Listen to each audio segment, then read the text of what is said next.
Hello, welcome to my channel. My name is Vanessa and I am a 25-year-old teenage girl, as they're saying on TikTok. When it comes to the books that I read and the media that I consumed as a teenager, there has been no feeling that has matched the high and the excitement of those book series and those movies and those TV shows that I had consumed around the age of 15. And that's why I love YA. You could never make me hate YA. You could say anything about it, I cannot listen to it. I will defend YA until I die. I think it is such an important genre. It is such an important distinction for teenagers and young people to have.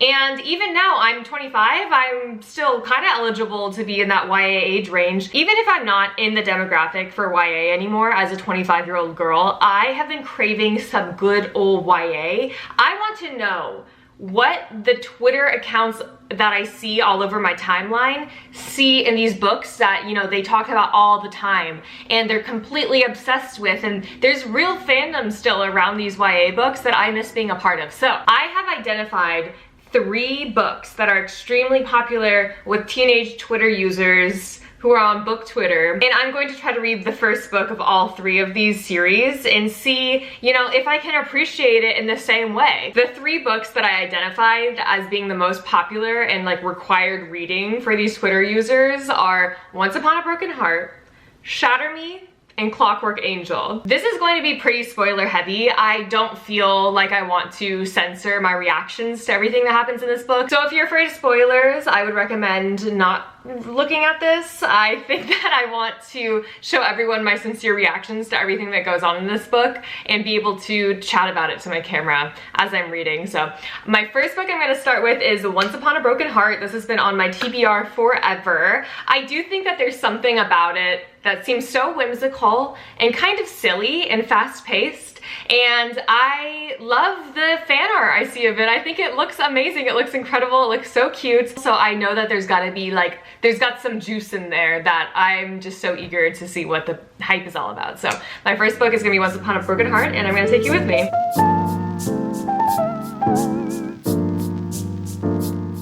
So I'm in my first reading of Once Upon a Broken Heart, and I had to stop reading at this point. I'm 45 pages in. I was gonna do an update a little later than this, but essentially, so the plot is that Evangeline is seeing this guy, Luke, and they're in love, and then one day she finds out that Luke is meant to be wed to her stepsister, and she believes he is cursed by her stepmother, who wants him to marry her biological daughter, and that he is cursed not to like tell Evangeline about it, which, like, first of all, girls, stand up, like stand up. Me, when I ghost him and then 2 weeks after not replying to him, I tell him that I was cursed by my evil stepmother. Yeah.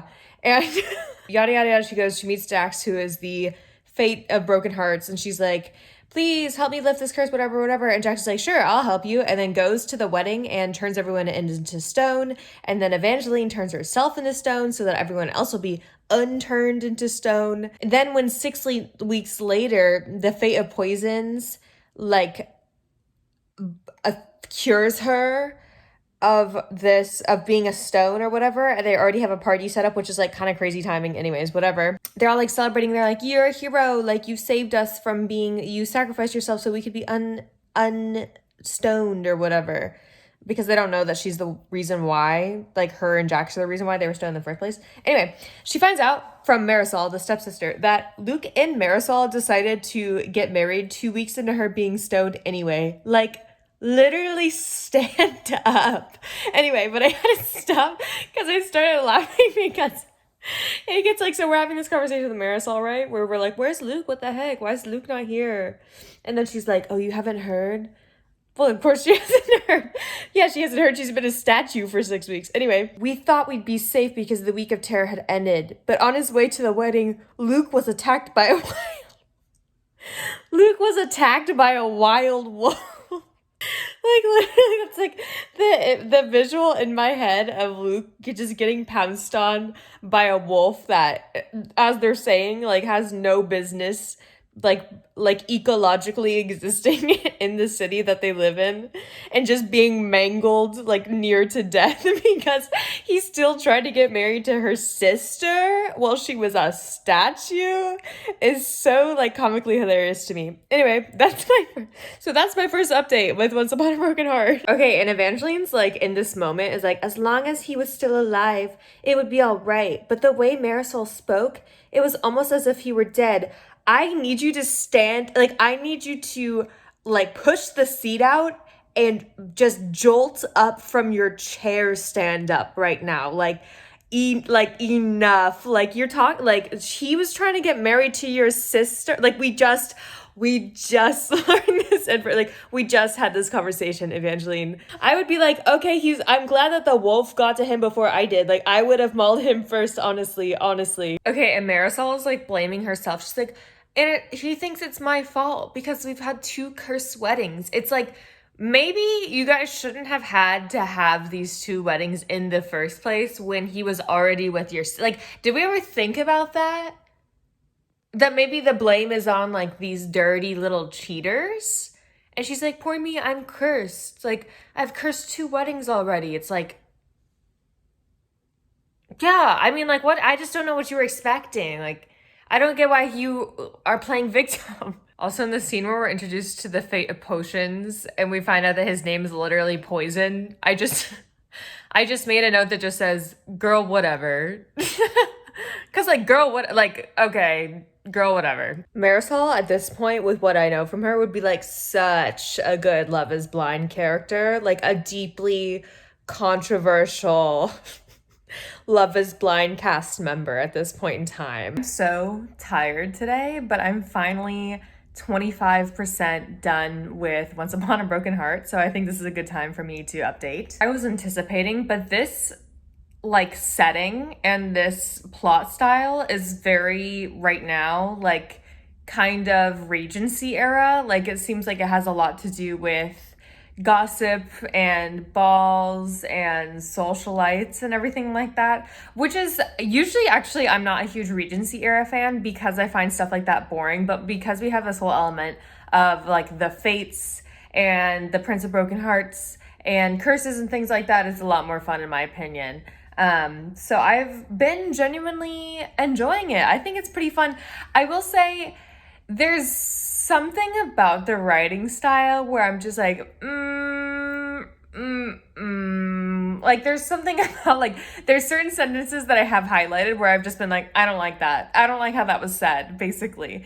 But in terms of like the overall plot or the overall characters, I don't really necessarily have a problem. I kind of think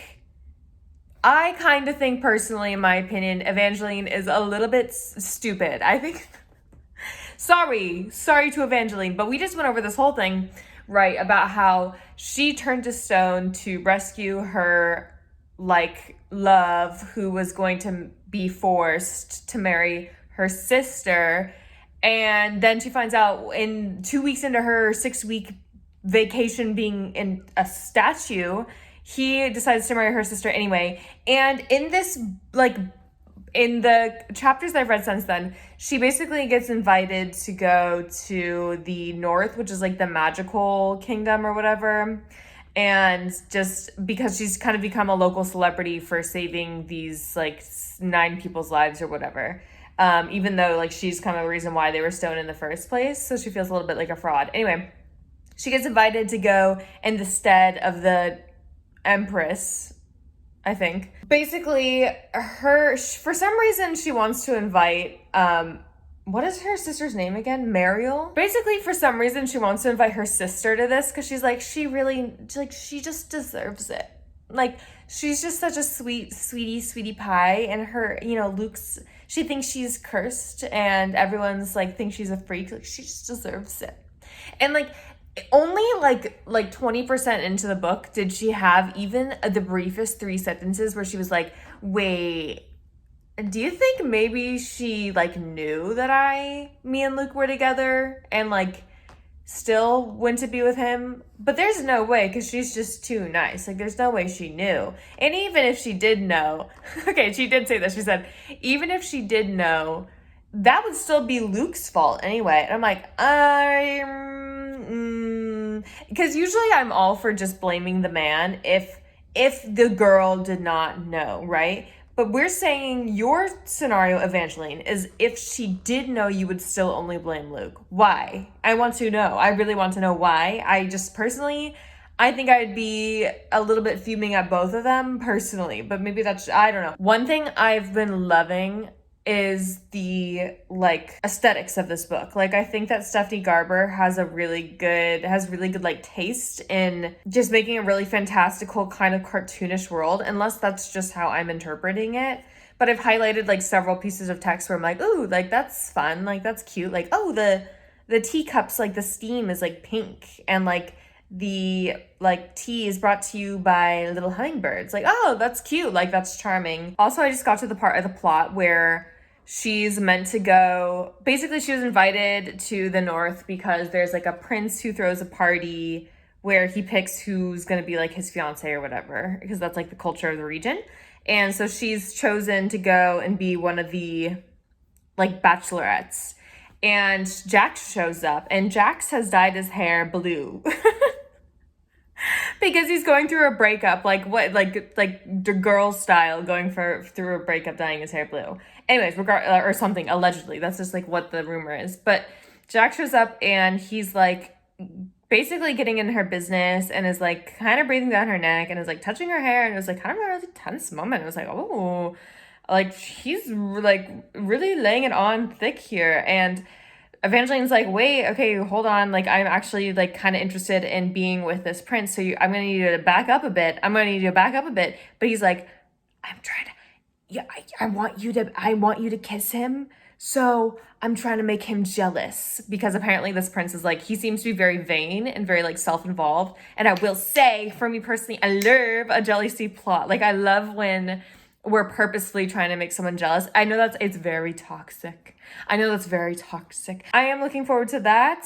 That is very fun. I like that Jax and Evangeline are very clearly implied to have a romantic relationship. Also, I'm not dumb. I've been on Twitter. Okay, I've seen the fan art. Okay.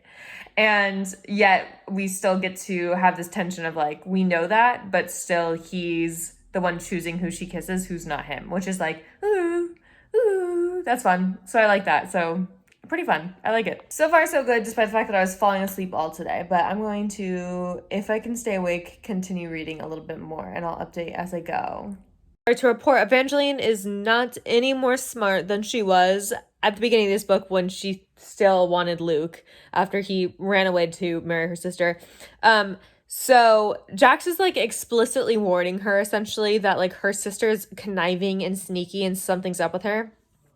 And every time someone alludes to this, or especially Jax, or she starts having this thought, she goes, no, I can't think of my sister that way, my kind, precious sister. It's like, the sister that, like, you literally weren't even close with until a week ago. Like, you think that this isn't, like, outside of her realm of capabilities. Anyway, I just keep highlighting those moments and saying, is she serious right now?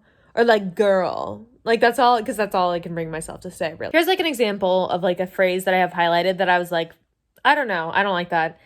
He looked like a bad decision some unfortunate person was about to make. This is basically like alluding to herself about like some man, probably Jax. I don't even remember the context of this. But like I just said that this is Wattpad-esque. That he looked like a bad decision some unfortunate person was about to make.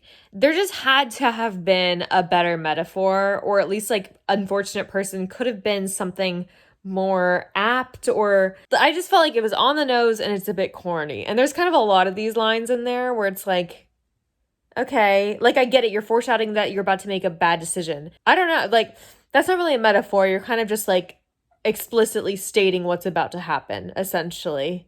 It's not very like, it's just not crafty. It's not crafty. I think for such a stylish book, I want it to be a bit craftier in the writing. Compliment sandwich. Here's an example of what I've highlighted for something I thought was super cute, because I have a lot of those highlighted. I have more of those highlighted. Just beyond them, a girl with straw gold hair topped off with a paper crown took a shuddering breath as she stepped onto an enormous black and white checkered board. There were other players on the board as well, all either wearing bishop's cloaks over their colorful doublets, gloves of pawns, or other identifying markers as they played a type of chess where the human pieces kissed one another instead of kicking each other off from the board. That's so cute. Like, that's so cute. And I'm thinking about like the style of this book. An enormous checkerboard or chessboard is very on par, and that's just a cute detail. Like another stylistic like little detail description that I liked, especially in the fashion of this book. And this is in regards to the dress that Evangeline wears when she meets the prince. So it says, the Empress had sent her a frothy gown with a scalloped off-the-shoulder neckline and a double skirt that looked like it were made of one layer of honey and one of pink sugar. That's so cute. I love the kind of descriptors that are very like sweets and candy, and like with her pink hair, she probably looks like a Candyland character. And that's exactly what I would want to wear if I were in this story. Like, she's got it down, this style. I love that. Very cute. I love it. So overall, I'm enjoying it. I will say I don't think this is like the most craftfully written book I've ever read. There's still moments that I've highlighted where I'm like, I just don't like that sentence, or I just don't think that should have been exposed in that way, or like we could have held off on this exposition, or why are we hinting at these things right now? I don't know. There's just like little things where I'm like, where overall I love actually the aesthetic and kind of style of this book. I love Evangeline with her pink hair. I love Jax with his black and white striped shirt with his torn sleeves and his kind of like red and black and white kind of like Jax the playing card kind of aesthetic. I think the giant chessboard that people like kiss when they knock each other off when they're playing chess, and like the teapots that had the steam is pink. I love everything about that. I think the world aesthetic and the way things are described are very fun. I'm having a lot of fun imagining my environment as I read this book, which is why I think I'm zooming through it, because for me that's important. But in terms of like the actual prose, I'm not really sold, but that's okay. It's just as like a very YA leaning YA. But as of right now, at 200 pages in, I would be inclined to defend it if anyone came for it, because I think there's something cute about this. There's something very cute about it. I'm not like totally sold on everything that's going on. I think some things have been like, okay, I guess we can do that. I guess we might as well do that. In my own home, and I'm finally getting to the second half of Once Upon a Broken Heart. And I'm at the point where like it's Evangeline's wedding day. Again, very cute details. Like there's a giant music box that has all these clockwork little musicians that come out and play for the live music. It's like an ice castle that has like a mural etched into it. And so she has noticed that Apollo has not broken the curse yet, and he's like, let's go to the wedding suite, and she's like, whoa, okay, this is where it needs to stop, because that is would not be okay for me to go there with him like basically not in his right mind. Choco Kayak, my boyfriend got me this, isn't that cute? Anyway, so she finds Jax, and Jax is like begrudgingly, okay, fine, like I'll break the curse, like here's your blood on your lips, and she's going to find Apollo essentially right now. Okay, I wanted to come on here because one thing that's bothering me about something that Stephanie Garber does a lot in this, and I've mentioned it before, is like kind of underestimating your reader. Stephanie Garber loves to do this thing where she like insinuates what is about to happen, but it's not like artfully done. Like she said, as she's going to find him to break the curse, would this be the true beginning of their love story or the end of it? And it's like, you already have basically told us, like Jax has told us, Evangeline keeps thinking to herself that she's worried that something's going to go wrong. The last chapter started with basically the narrator being like, that was the last time that Evangeline and Apollo had like a good hour, like a good time together. And it's like, I get it, girl, I get it. Oh my God. I just kind of wish like sometimes laying these sorts of little hints can be intriguing, but in this case, it's so overdone that it's kind of making everything feel predictable in a way. And I just think we don't need to do that. Even if this was written for teenagers, which that's fine if it, like, teenagers are smart people. Like, they go to English class. Like, we don't need to be doing this. I don't know. Okay, hello. It's after my work day, so if I look a bit haggard, it's because I've been at work since 8 in the morning.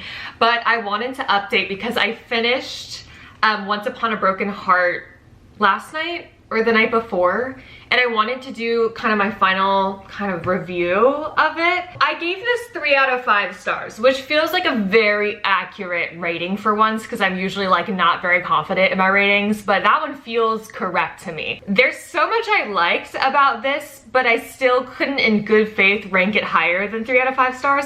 Let me just start out by saying, if I were 18 years old and I read this book, I can't even begin to describe to you how I know for a fact that this would have taken over my life. I know for a fact that that's what it would be for me, so I completely understand the hype around this. So I did like the general concept of the book itself. I love the world that we're in. I think that the aesthetics are wonderful. I talked a little bit about that when I was reading it. And I really do like the characters in this. I think that they're super unique and they're really fun, but they also have a lot of those really fun YA conventions. Like, I love the idea of the fates, despite the fact that I don't quite understand what classifies as a fate or not. And I love Evangeline being like a straight up girly girl. I think that that's super refreshing. I think especially in YA, a lot of, and up until recently, we didn't get a lot of like girly girl protagonists. So I did like Evangeline. I just thought she was a bit dumb.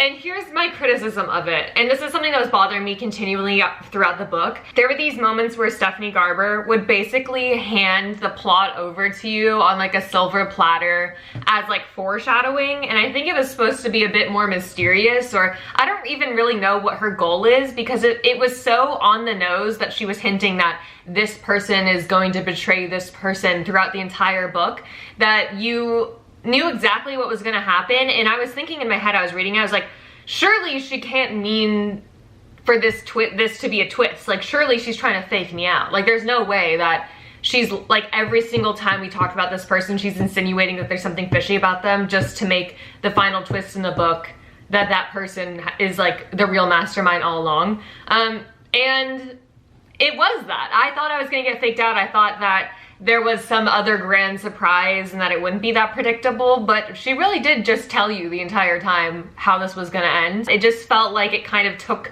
the wind out from the wings of the entire kind of climax of the book. Like, a lot of my notes just say like a lot of explaining, over-explaining, explaining too much, because I felt like things were being explained too much and not enough was, like, I know show don't tell is like a really cliche thing to say, but in this case she was like straight up explaining the plot twist to me before it even happened, to like warn me that it was gonna happen, and I didn't know why. It was a lot of explaining things at me, and then I was kind of taken out of the story in those moments. I will say, I love Jax, and I do love Evangeline as a character, and I do love them together, and I like that their romance isn't really like heavily apparent, I guess. Even toward like the end of the book, there's this really good scene in a crypt which was like, ooh, my heart's fluttering. Like, that was a really good romantic scene.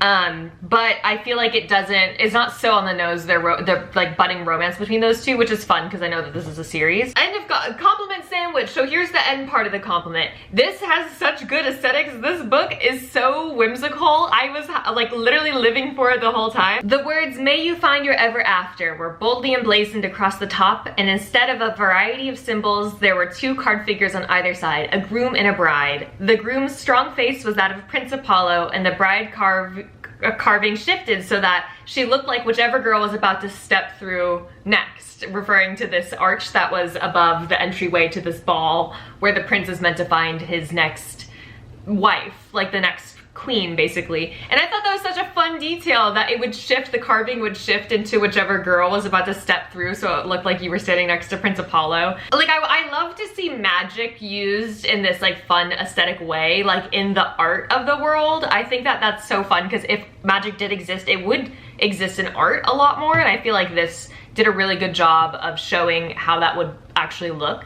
And I felt like, generally speaking, the environments were really well described in this book. So I felt very drawn in by that. Okay, and here's an aesthetic kind of element that I like too. There's kind of like a vampire crypt scene, which I thought was really fun. And here's like a quote from this that I thought was cute.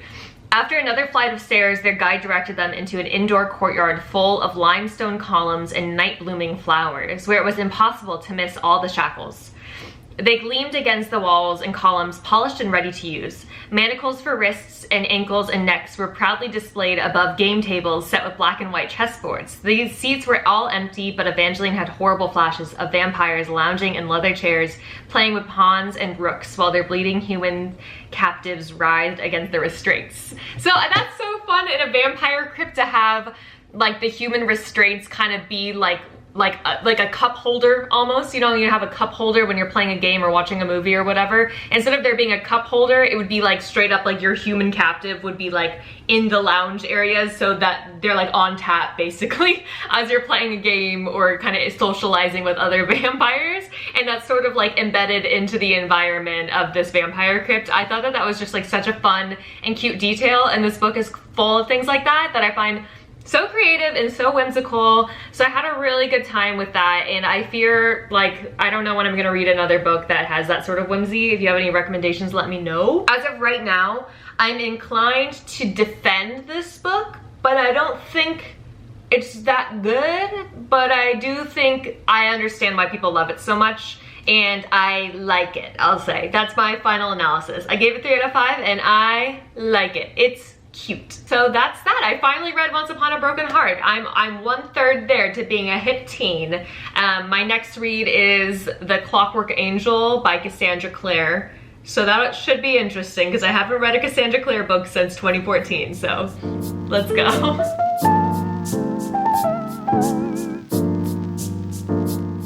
Okay, I just got back from work, so you'll have to forgive me filming in the car in like very honest lighting.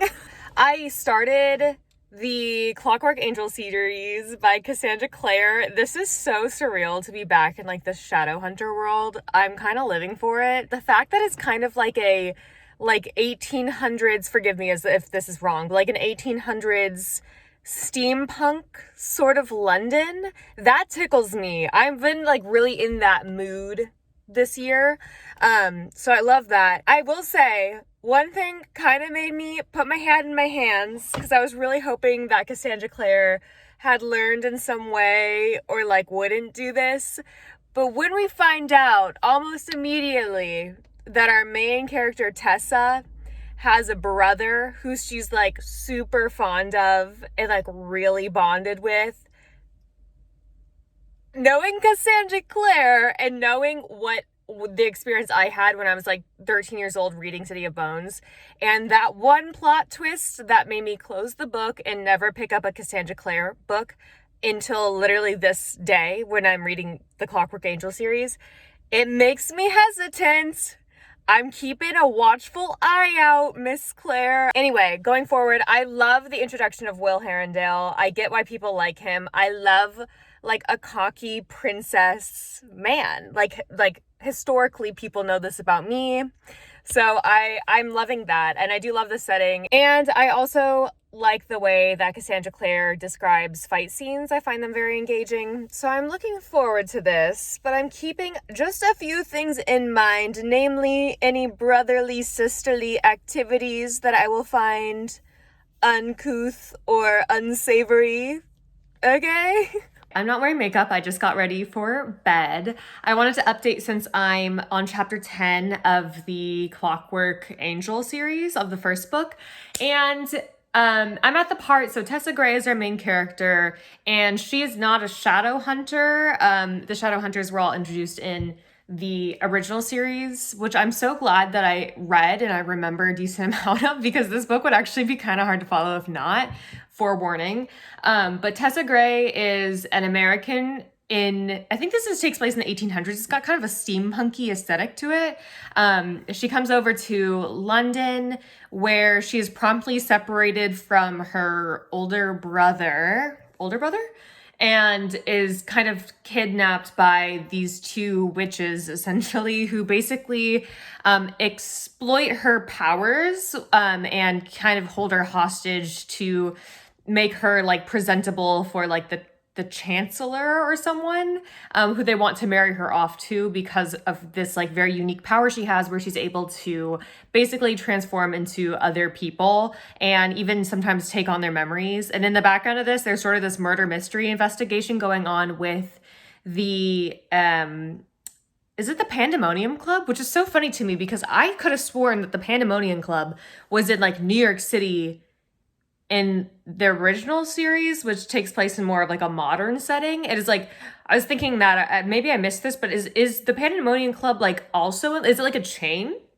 of clubs? Anyway, the Pandemonium Club is where like the underworlders go to hang out, which is basically like the demons and the fairies and the vampires or whatever. And they're not supposed to be killing mundanes who are just like human people, but there have been a couple murders lately. So it's kind of fun because there's like actually a murder investigation element to this, which I do appreciate as a subplot because I think that it always has a lot more intrigue. So I do like that. I appreciate that. And blah, blah, blah. Basically, she gets broken out by Will Herondale, who is a shadow hunter, and he's with the Enclave, as in he lives with like the other shadow hunters in their academy kind of deal. And Will's like very conceited, and he's like a ladies' man, and he's a charmer, but he's also like a very good shadow hunter, and he's very handsome, and he has dark hair, and he's light eyes. You know what I mean? And then there's also Jem Carstairs, right? And he is, they mentioned, they had like this whole page about how he's half Chinese, I guess. And I think we're going to get into that a little bit more because there's this whole element of like people dealing opium. And so that'll probably come up again. And it's really reminding me of Babel right now because that like literally wasn't the main character that also half Chinese and also dealt with opium and imperialism and everything. I don't feel confident that we're going to take the imperialism route the way that R.F. Kuang would. But that would be that seems like it'll be an interesting thing to explore as well. So I kind of do like the setup so far. I will say for whatever reason, I'm just like not getting as gripped as I thought that I was. My friend actually recently read this and she like loved it. She gave it 5 stars. She was like, this is very of the times because it was made in 2010, but I had a lot of fun. And so I was like, oh, that sounds like something that like I think I'm down for right now. I don't know. It's definitely very of the times. I can agree with that. But I don't know if it's like, I don't know. I'm finding it hard for me to like pick it up. Like I'm not that interested at the minute. And I don't know if that's just a consequence of me having been really busy this week and maybe not super in the mood for it. Or if I'm just sort of like, the reiterating of the Shadowhunter lore and the Underworlder lore and everything is done through Tessa basically finding or being given this like Shadowhunter like encyclopedia book, and she just like reads from it at night, and then she tells, as the narrator, she tells the audience like what she learned about it. And so it's kind of like we're getting force fed a lot of this stuff, which is just not very fun. And I get it because I think a lot of people did read the original, like the City of Bones, the Mortal Instruments series, which I did, thank God. But I was like 14 when I read it, or I was like 13, so I don't remember a lot of it, and I'm just feeling a little bit like those explanations are kind of exhausting me, and I'm not feeling like immersed like I thought that I would. But then again, I'm only on chapter 10, so things could always change, and I love Will. I love a princess boy. Yeah, it's very of the times in the sense that there's like this sort of like a little bit of a girl Hades situation. I fear that Cassandra Clare, I don't know, I haven't read like Swordcatcher, her recent works or anything like that, but she historically, that I remember, kind of always has this weird thing about particularly feminine woman, which is definitely, this is no exception. And so I'm a bit thrown off by that, but like also I'm trying to put that out of my head because I get it. It's like was written in 2010. It just shows, is what I'm trying to say. And then also there's this like the kind of like mother or like the leader of the Enclave like academy where Will and Jem and now Tessa are like living at. I thought this whole time that she was like this because she's a married woman. She's married to this man named Henry who's also like the leader, but you know, Charlotte, what was her name? Charlotte, I think. Charlotte is like the real like woman in charge basically, which is like not very ladylike, you know, because of the times. But I thought the whole time when we were describing her, I was like, oh, and I was picturing her as like this woman in her 40s or something like that. Then they go like, oh, like she's the oldest in the house at 23. And I was like, 23? I'm 25. Like it made me feel geriatric to hear that. They do acknowledge that she's young for this, But still, it was like the way that they were talking about 23 as like as if it was like this such significant age gap, and how she's basically like raising Will, who's like 17. It was just a little unsettling to me as like, these people are basically peers, basically, kind of. I don't know. We'll see how it goes. I'm just not that gripped yet. I'm like really wanting to get into it, and I just like my brain's not letting me. So I have just a little bit of a ways to go before I'm done with the Clockwork Angels book, the first book. I probably will finish that today, and so I'll give my thoughts on that. Maybe I'll have time to film tomorrow. But here's my thoughts so far.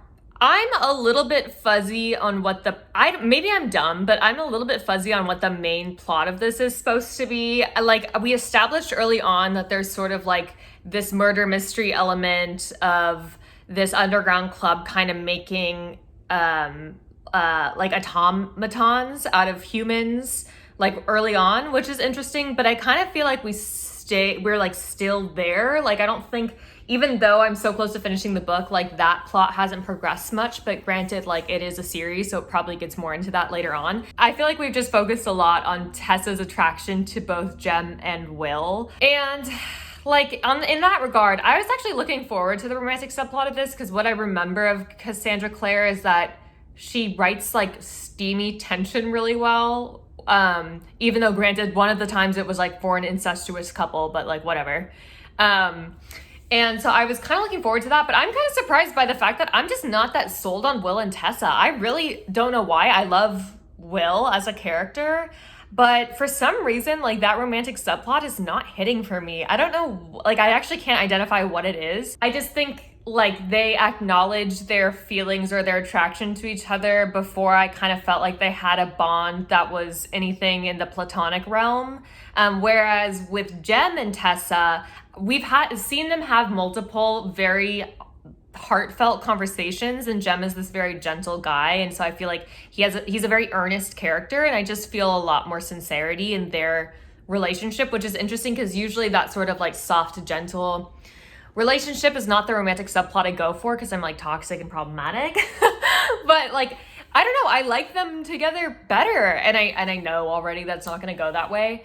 But that sort of just surprised me. I was really kind of thought that I'd be like really whoop whoop Will and Tessa, but I'm just not there. Also, overall, one other relationship element, because this is a very big relationships book, I'm noticing, I do really like Charlotte's relationship with Will and Jem, especially with Will, how she kind of became this like pseudo mother to these two boys who are like only 5 years younger than her. I really like this like pressure she feels to be like a wife and like the mother of the house, but at the same time she's actually like the functional leader of the enclave. I find her very interesting, and I sort of really like these subtle hints to this like mother-son tension between Will and Charlotte. I find that's really interesting.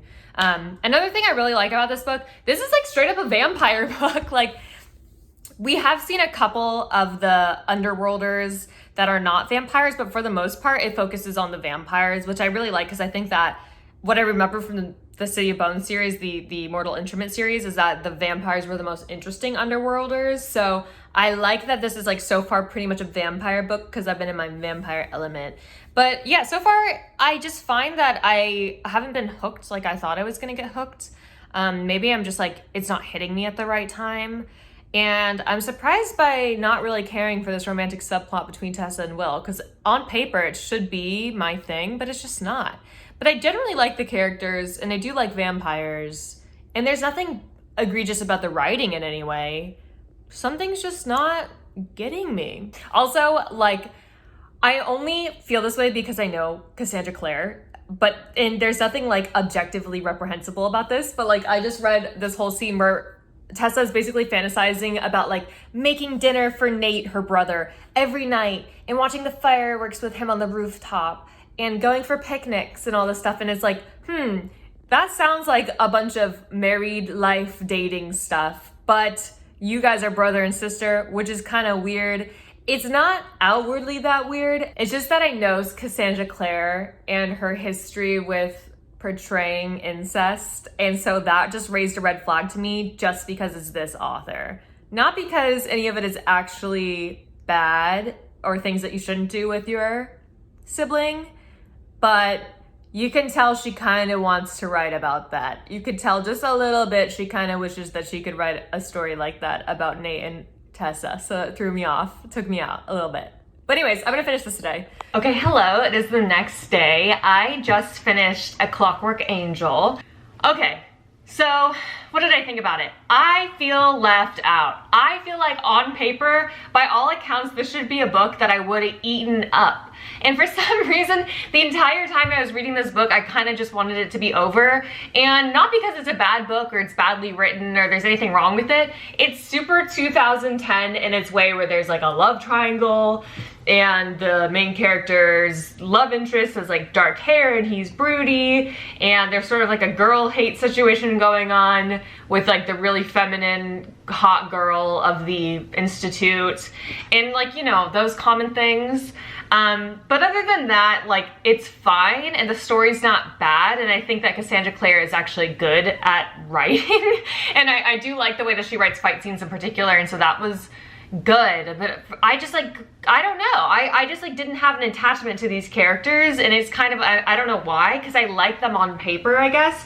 Tessa Gray is like fine to me. I don't feel any which way about her. I just kind of felt like, I guess, I don't want to call her Mary Sue, because I hate when people call things Mary Sue, but I just felt ambivalent toward her. But I did like Will, and I don't like liking the main male character more than I like the main female character ever. But this is just one of those situations where that was how it worked out. I found myself more drawn toward this relationship between Tessa and Jem, who had really sincere moments, especially their final scene.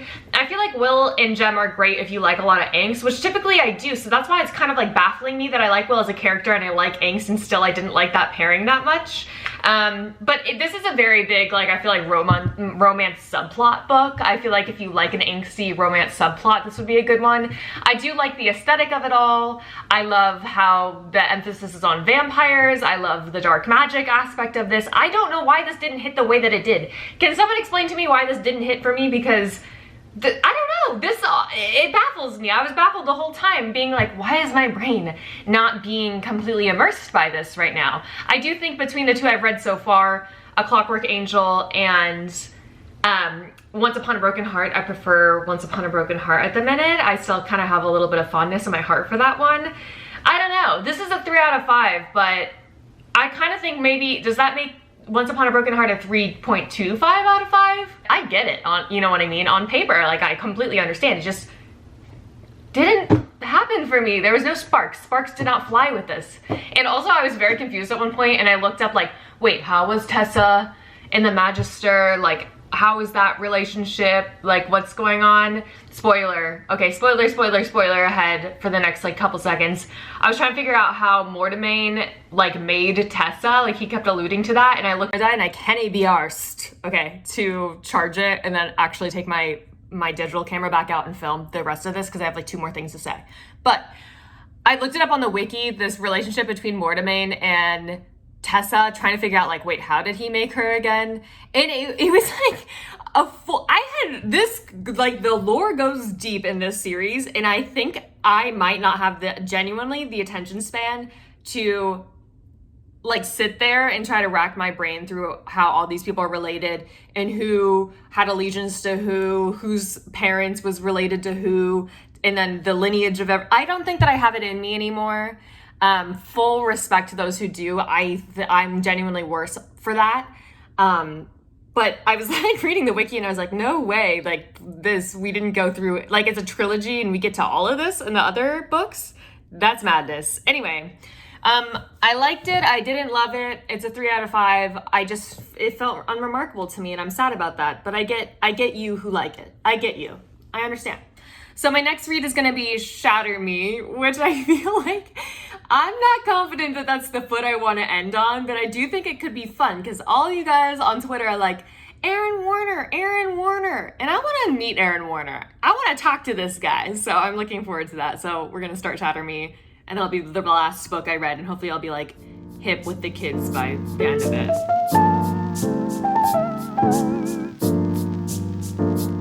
Okay, greetings from the Shatter Me part of this vlog. It is 2 a.m. I just did my skincare, so pardon that. Um, I started Shatter Me last night, and oh my god, Juliet is going through it more than any book character I have read in so long. It's like ridiculous.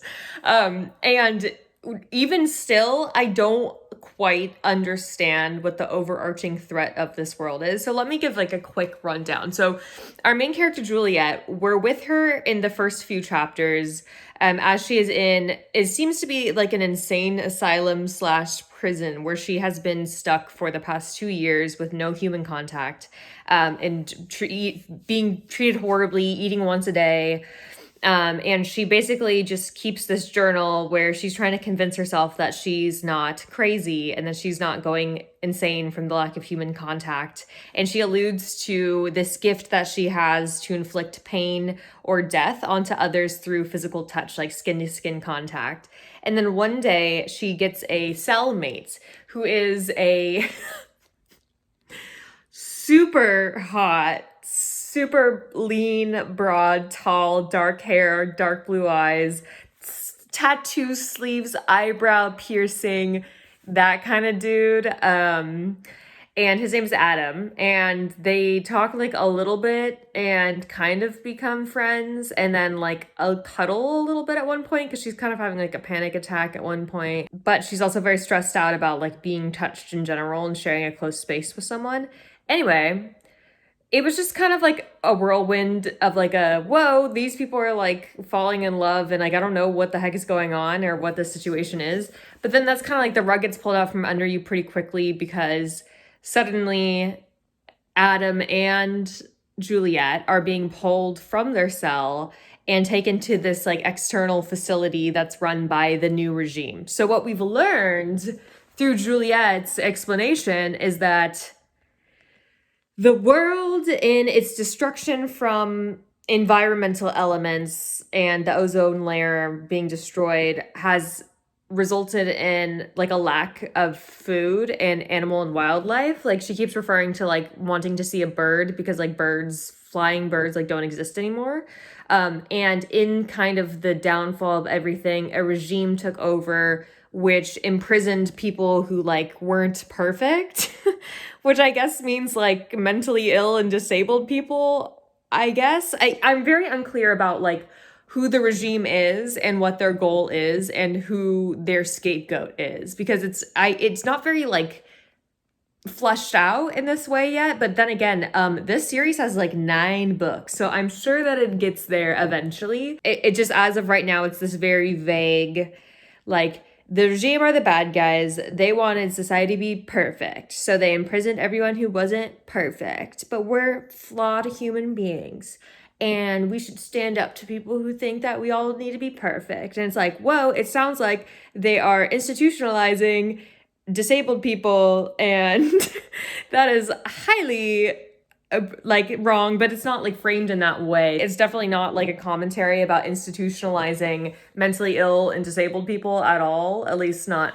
right now. So she's taken to this external facility where we meet Aaron Warner. Finally, I'm meeting Aaron Warner, and I didn't know that this was like straight up an enemies to lovers, where like Aaron Warner, in my eyes right now, as someone who had no idea what the plot of this book was, is like straight up like the leader of like a cavalry for like this fascist regime. And I'm like, wait, this guy's gonna be the love interest? Now, I'm not saying that to be a hater, because actually I have like a very high tolerance for how toxic we can make an enemies to lovers romance. So actually, in this regard, I'm kind of like releasing my inhibitions and being like, okay, like, oh, this guy's like straight up pretty evil as it stands. Like, this is actually going to be kind of interesting to see how that evolves into what I know that it is. But the whole time, like, she's kind of freaked out, and she's like the only girl taken to this like military base in the city,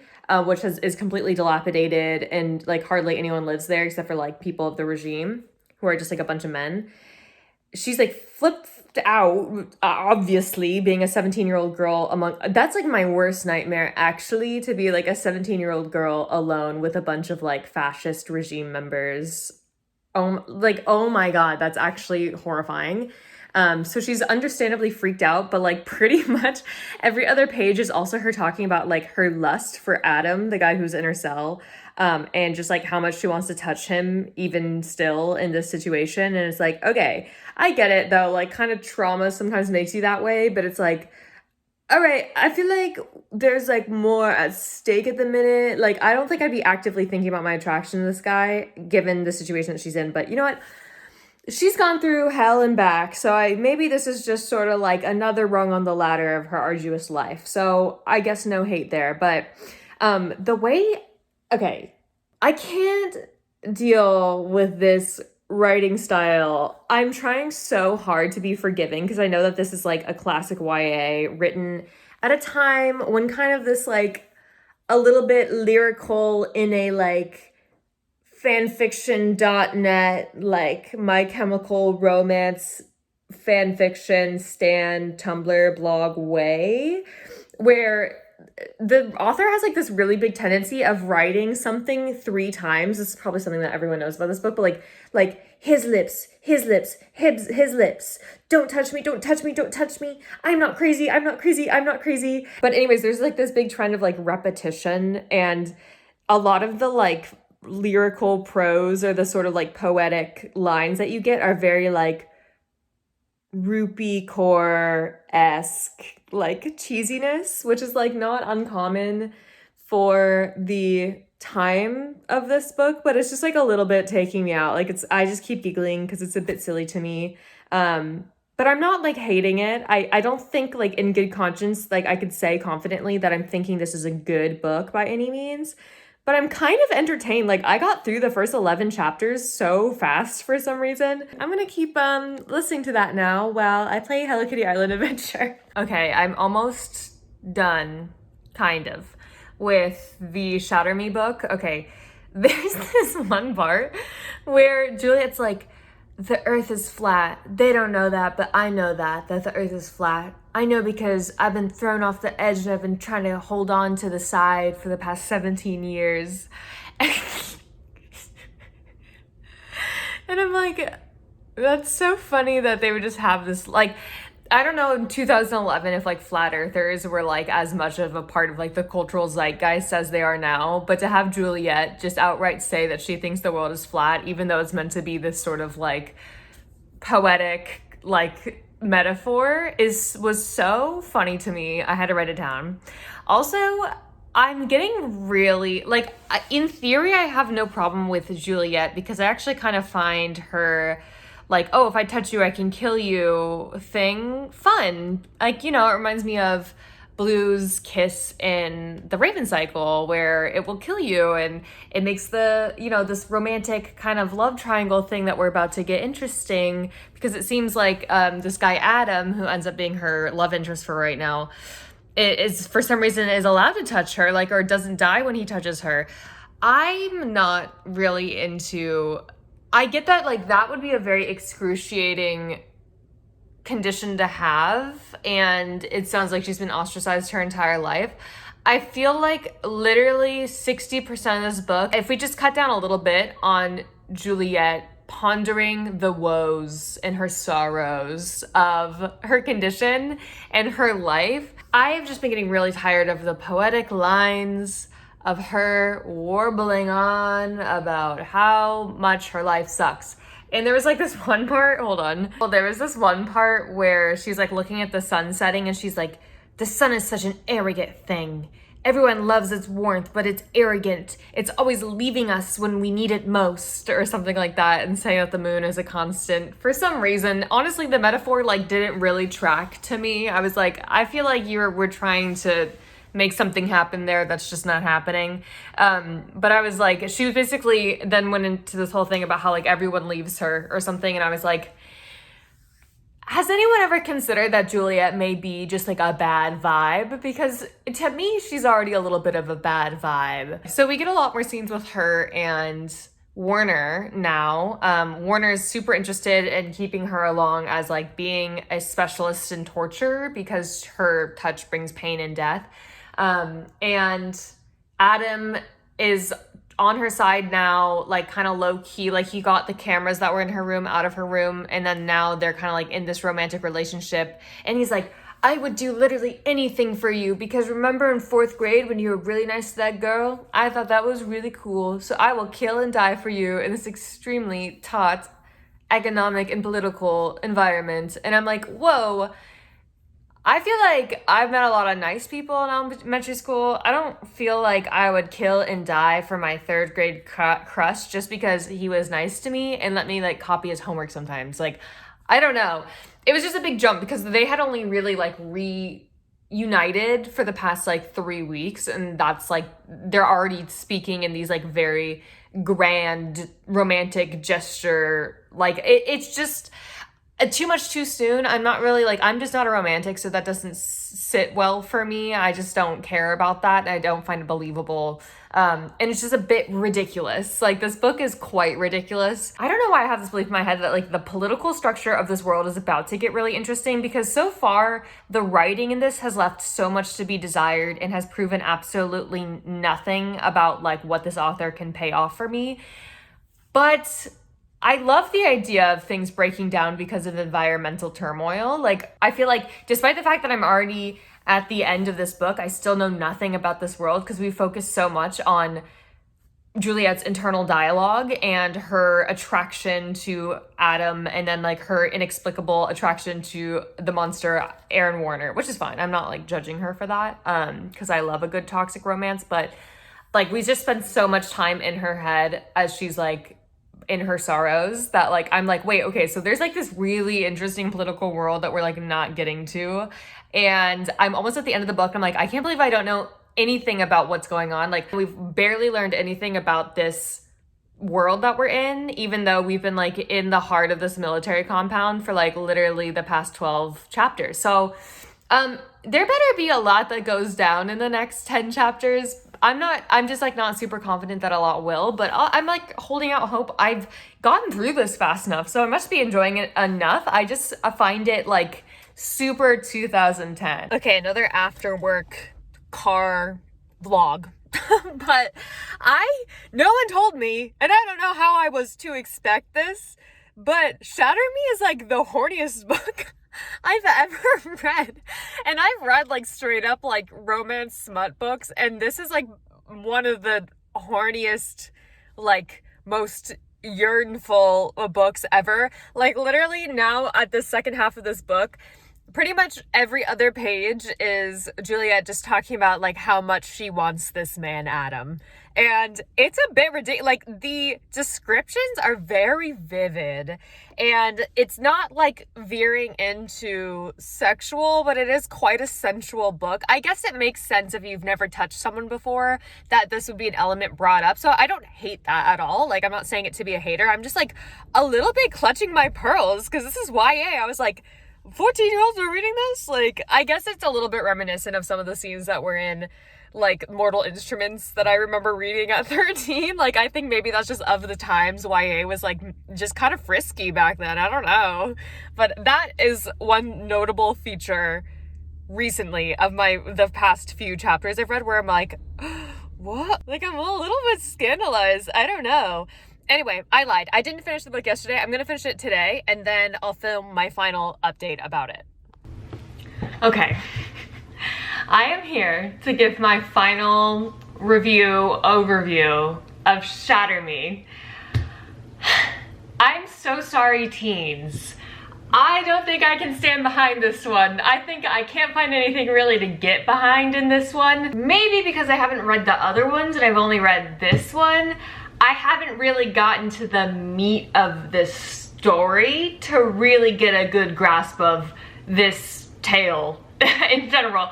Because as of right now, as the premise goes, there's sort of like a post-apocalyptic future world that is run by a fascist regime that is kind of preying on the fact that the environment has been destroyed by pollution and everything like that. For some reason in this book, all of these, and actually this is an interesting world building point that I think could be built upon, but all of the little regime warrior boys in this book are all like 18, 19-year-olds, which is kind of in line with how history typically tends to prey on teenage boys for kind of sliding into extremist circles and things like that. I actually think that, I don't know where the story goes, but that's actually an interesting premise. But then we have our main character, Juliet, and her fatal flaw is that if she touches anyone, she causes them extreme pain / death in most cases. I don't want to spoil kind of what is the catalyst for her trauma, but as you can imagine, this is actually a very interesting character trait for a young girl to have, and she's kind of very woeful about the way that she's had to live up until now, being completely outcasted and being seen as like a monster even by her own family, and then now she's been institutionalized. So the fact that she writes in such a flowery yet depressing kind of way with a lot of repeating sentences, it's not wild to me. Like, it kind of makes sense with her character kind of being cooped up in the way that she is, and also being so emotionally stunted kind of by the lack of human contact that she's had in her life. So I get it. It's just, I couldn't stand it. I just couldn't take it. I couldn't the thing is, it'd be one thing if, okay, so for example, I'm gonna do a different book vlog about this, but I'm currently reading The Jihad Heir, finally. I know I've mentioned that in like 2 videos. I like how in The Jihad Heir, there's these really beautiful sentences with interesting metaphors when it's poignant, but when it comes to like action or descriptions, we get to the point we just need to get to the point. Do you know what I mean? Like, I feel like kind of withholding it for important moments is a little bit more impactful, and Shatter Me kind of just every single sentence is a flowery sentence, and more than that, a lot of them are not good. So I want to read you sort of like some of my notes that I wrote down about Shatter Me. Oh, I feel so bad going so hard on this book right now because I'm so in support of teenage girls. With anything that is targeted toward teenage girls, I support. I think that this book should exist. It should be popular. People should read it. Girls should all fangirl over Aaron Warner. Everything like that. I'm super in support of that. I just wanted to tell you what my kind of visceral reactions were to a lot of this book as a woman who is 25 and has graduated college and has done a lot of required reading and cultural criticism, things like that. So that's the place I'm coming from. With all love in my heart, seriously. I'm such a big fan of teenage girls and media that's targeted toward teenage girls, no matter how dunked on it is. And I know I'm about to dunk on Shatter Me, but please know I love you. So here's some absolute dookie lines from this book. He's more wrong than an upside down rainbow. Like, there was nothing else that he could be more wrong than. Like, nothing else at all. They have a medical wing? My heart is parasailing in the springtime. Why does it have to be the springtime and not any other time? I'm an old creaky staircase when I wake. And this is one that I saw like no one on Goodreads mention or anything like that, but I just wanted to point it out because this is like the sort of sentence that you would see in pretty much every line in this book. So it's not like super crazy that someone would write, I'm an old creaky staircase when I wake, but that, like, why a staircase in particular? Another thing that I had a problem with, and this is where I do kind of criticize for fear of the young girls that are kind of reading this, and I think it's because back in like 2010 when this book was written and published, there wasn't really a delineation between YA and adult fantasy. And a lot of YA, if you read it back then, it actually had a lot of really jarring themes and might actually be pretty sexualized. So that's something that I noticed in this book is Juliet is sort of the only female character in this entire book where she's surrounded by this regime of boys and who are all trying to kind of get at her in different ways. And a lot of times, honestly, like, you can't really read it without recognizing how so much of what she goes through is sexual harassment, essentially, by Aaron Warner, even by her love interest Adam at times, by Kenji. It is uncomfortable and she's not comfortable with it per se, but it definitely, the book doesn't exactly address what it actually is that's happening to her, which is sexual harassment and sometimes like implied threats of sexual violence, essentially. Like, for example, there's this one scene where Warner forces a kiss on Juliet, and even though Juliet in her mind has expressed that she finds Warner attractive, she was clearly not open to this interaction happening at this time. And I guess it is a safe space to explore things like this in theory. I just am not sure that the target demographic of Shatter Me is thinking about this critically. Like, this isn't a dark romance book for adults, you know what I mean? And this was let's be clear, that was assault. I have to call it like I see it. So I was disappointed to see that in there. I had never heard people talk about that before. Granted, I didn't know too much about this book. Okay, so at one point she does end up in a medical wing. There is a doctor there who washed her body of blood and dirt while she was unconscious. And he calls her stunning 3 minutes into talking with her after she had a really traumatic, very violent night, and he was the one who took care of her as she was unconscious and undressed her and washed her body.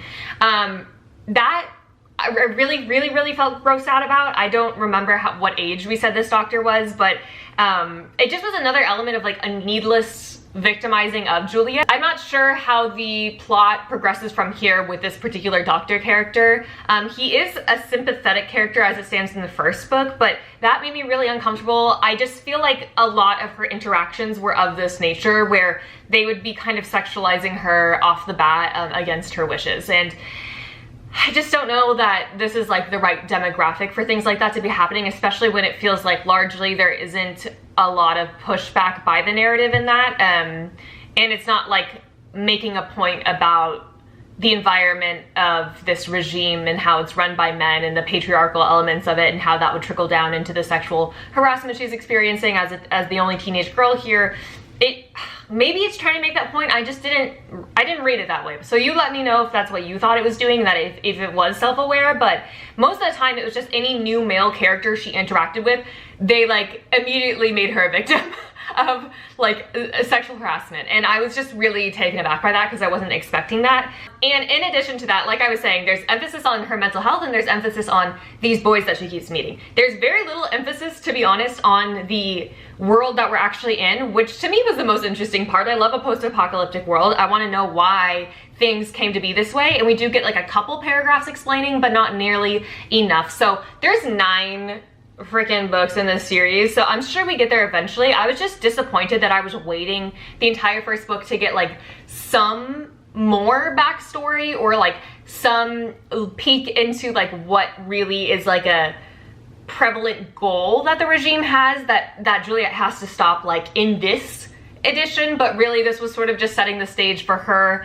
and mostly just her and her love interests, Aaron Warner eventually, and this guy Adam. So Juliet immediately kind of falls into this obsession with how physically attractive some of these boys that she's talking with are, especially her love interest in this one, Adam, which makes sense considering she hasn't been able to touch anyone in forever, and that definitely is made a point. So I do understand her like wanting of physical affection and intimacy, but it just came out in weird times, like very ACOTAR, like the screams of the dying like turned us on or whatever, as they were in the tent that one time, you know what I'm talking about.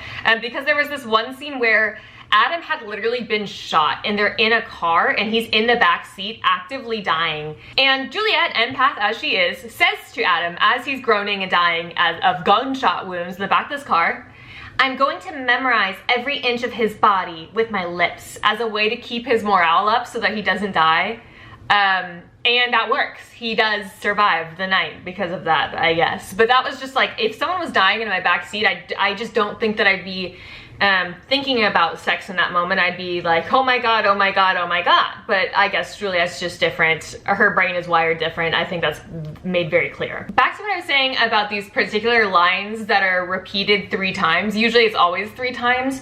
I started writing down every time it happened. Then at like chapter 10, I got tired. There was this one page where she writes, "I am not insane, I am not insane, I am not insane." And she does that for an entire page. And the audiobook narrator actually read that entire page and put a different spin on every single "I am not insane." And it was like, she really ate. I am not insane, I am not insane, I am not insane, I am not insane, I am not insane, I am not insane, I am not insane, I am not insane, I am not insane, I am not insane, I am not insane, I am not insane, I'm not insane, I'm not insane, I'm not insane. She ate, like she really ate that. Because if you presented that to anyone else, I don't know who would be able to pull that off. She pulled that off though, honestly. I wasn't expecting her to go for the entire, I think it's over a minute that she's doing that for. So I hope she drank lots of water in the studio that day. So overall, what is my opinion of Shatter Me? Unfortunately, if you were to look at my Goodreads, it would have a 1 out of 5 stars. I did not find too much redeeming about this, but I bet that the series gets better as it goes on, right? So if you've read it and you've read more books than this, please let me know if we learn a little bit more about the plot of this book and a little bit less about these boys that are sexually harassing her, because I am curious about this world. I think that it's an interesting idea. I think that Juliet's fatal flaw is really cool and interesting, and I do think that her mentality around her relationship with herself and others and her body as it hurts other people is fascinating. So I would want to see that explored. I just don't know if I could put myself through reading any more of this style of writing. It is not for me, but it might be for you. Again, teenage girls, I love you. What do you, the teenagers do it like this these days, right? I love you, okay? I love you. So what did we learn about reading these YA books? I learned that I missed YA so much. I can't believe that I haven't been reading as much of this year. I like how fast-paced the plots of YA books are. I do really like the pacing of romantic subplots for the most part in YA, and I always make a note of that. Whenever I'm looking for something that's quick and easy to read, but is still gonna give me fun, fantastical elements with fun young girl characters that, you know, are brave in their own unique ways, I can always turn to YA. And I feel like I'm always gonna have a huge soft spot for YA just because that is kind of where my reading experience started, and I think I'll never stop reading YA. Did I think that the books that I read for this particular reading vlog were the right choices for me? I was just trying to pick out the most popular ones so that I can kind of see what the hype is. Would they have necessarily been some that I picked out for myself? Here's what I'll say. In terms of my ranking of it, I think I'd say my number one is Once Upon a Broken Heart. I thought that it was a cute story. I think Stephanie Garber has great style, and I'd be curious to pick up the sequel of this. My number two would be Clockwork Angel. There's nothing wrong with this book at all. For some reason, I just didn't find myself gripped to the plot. There was something about it that was missing, but I do love the vampires as the main element for this Cassandra Clare Shadowhunters world. I think that's really fun, and I like Will Herondale, I do. And I like the kind of historical setting for Shadowhunters in this, so I do like that. And then number three, my last one would have to be Shatter Me. This was not for me, this writing style, I couldn't take it, but it was kind of a hoot. It was kind of a funny time, I'll say that at the best. But I do worry about some of the things that are depicted in this book being portrayed to young teenagers. I think that there's some not so appropriate elements to this book that I just would want teenagers to kind of look at in caution. I have all intention of continuing to read YA. This has got my mind so set on YA. I'm so excited to pick up more books. There's a lot more that are coming out that, you know, Clockwork Angel and Shatter Me are from like 2010. They're very of the time. One of my favorite fantasy series ever is YA. I love The Cruel Prince, and I think that the relevance of The Cruel Prince has resulted in a lot of new YA series that are kind of a little bit more like that, which can be a good bridge between YA fantasy and adult political fantasy. And I think that a lot of YA doesn't underestimate its readers these days. Of course, it does depend on the author, but I think that there's a lot of merit in YA. Just because something is labeled for teen girls, it doesn't make it any less intelligent. It doesn't make the story any less important or the world building any less vivid. I think that there's a lot of wonderful YA out there. So I hope you enjoyed watching me read these three books. If you have any similar opinions to me, you can let me know. If there was anything you think I completely missed the point of any of these books, you can let me know. If you want to yell at me about that, as long as you're nice about it, you can let me know too. I will see you in the next video. Bye!